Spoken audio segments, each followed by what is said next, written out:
من یتق اللہ یجعل لہ مخرج ویرزقہ من حیث لا یحتسب، جو تقوی اختیار کرتا ہے اللہ تعالیٰ اس کو وہاں سے رزق دیتا ہے، اس کو ہر تنگی سے راستہ دیتا ہے، اور وہاں سے رزق دیتا ہے جہاں سے اس کو وہم و گمان بھی نہیں ہوتا۔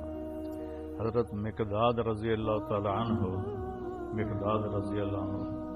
پیشاب کرنے گئے تو سامنے ایک سوراخ تھا، جہاں وہ بیٹھے پیشاب کر رہے تھے سوراخ تھا، تو ایک چوہا اندر سے نکلا اور 1 دینار آپ کے سامنے پھینک کے اندر چلا گیا، پھر گیا، پھر ایک دوسرا دینار لے کے آیا، پھر 3، پھر 4، پھر 5، پھر 6، پھر 7، پھر 8، 19 دینار اس نے اپنے سوراخ سے نکال کے حضرت مقداد کے سامنے پھینک کے اندر چلا گیا۔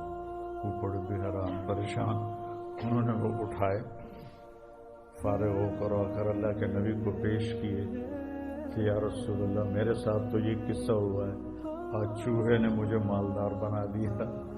تو آپ نے فرمایا یہ رزق ہے جو اللہ نے تجھے عطا کیا ہے۔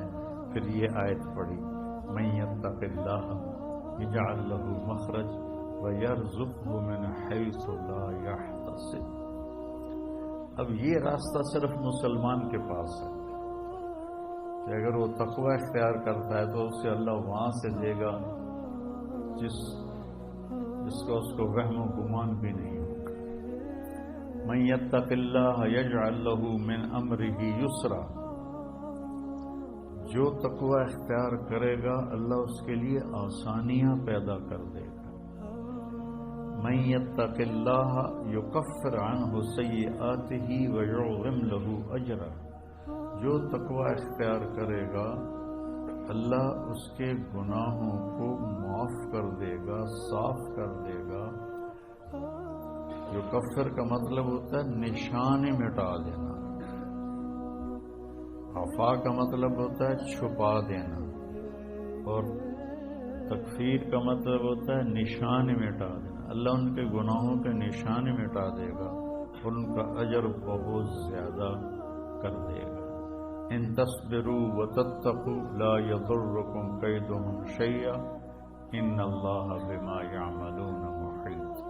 تم صبر اور تقوی اختیار کرو تو دشمن کی کوئی چال تمہارے اوپر کارگر نہیں ہوگی، اللہ ان کا گھیرا ڈالے ہوئے ہے، ان کے گرد گھیرا ڈالے ہوئے ہے۔ تقوی کی مثال کیا ہے؟ آپ کے پاس پیسے ہوں اللہ کے فضل سے تو آپ ہر چیز خرید سکتے ہیں، گھر خرید سکتے ہیں، گاڑی خرید سکتے ہیں، جائیداد بنا سکتے ہیں، سیر و تفریح کر سکتے ہیں۔ تو تقوی ایک ایسا سرمایہ ہے جس سے آپ دین کے ہر عمل پہ چل سکتے ہیں۔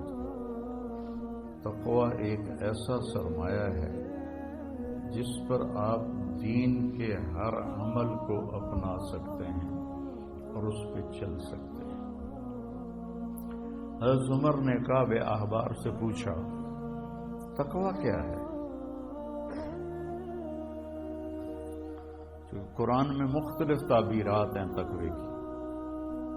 تو حضرت عمر نے پوچھا، کعب احبار یہودی عالم تھے، ایمان لائے تھے، تابعی ہیں، مت تقوی۔ فرمانے لگے کبھی کانٹوں بھرے راستے پہ چلے ہو؟ سبحان۔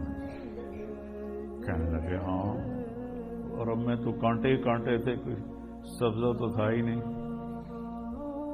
تو کہنے لگے پھر کیا کرتے ہو؟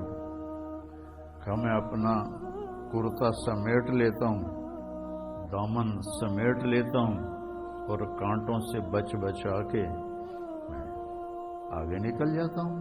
کہ بس یہ تقوی ہے کہ چاروں طرف گناہوں کے خاردار کانٹے ہیں، اس سے اپنے دامن کو بچا کر پار نکل جاؤ۔ اور دوسرا کہ لوگوں کے سخت رویے ہیں، کانٹوں کی طرح چبھتے ہیں۔ تو روزے کا صلہ بتایا گیا ہے تقوی، کہ اس سے انسان کو تقوی حاصل ہوتا ہے، اللہ کی خشیت، اللہ سے حیا کو تقوی کہتے ہیں۔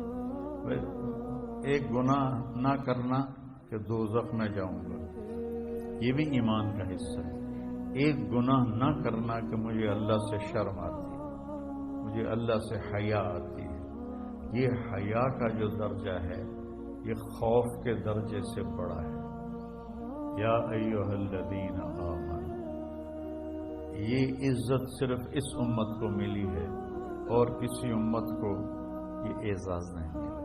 کتب علیکم الصیام، تم پہ روزے ہم نے فرض کیے ہیں، کما کتب علی الذین من قبلکم، جیسے تم سے پہلے لوگوں پر ہم نے روزہ فرض کیا تھا تم پر بھی فرض کیا ہے۔ کیا ملے گا؟ لعلکم تتقون، تمہیں تقوی ملے گا۔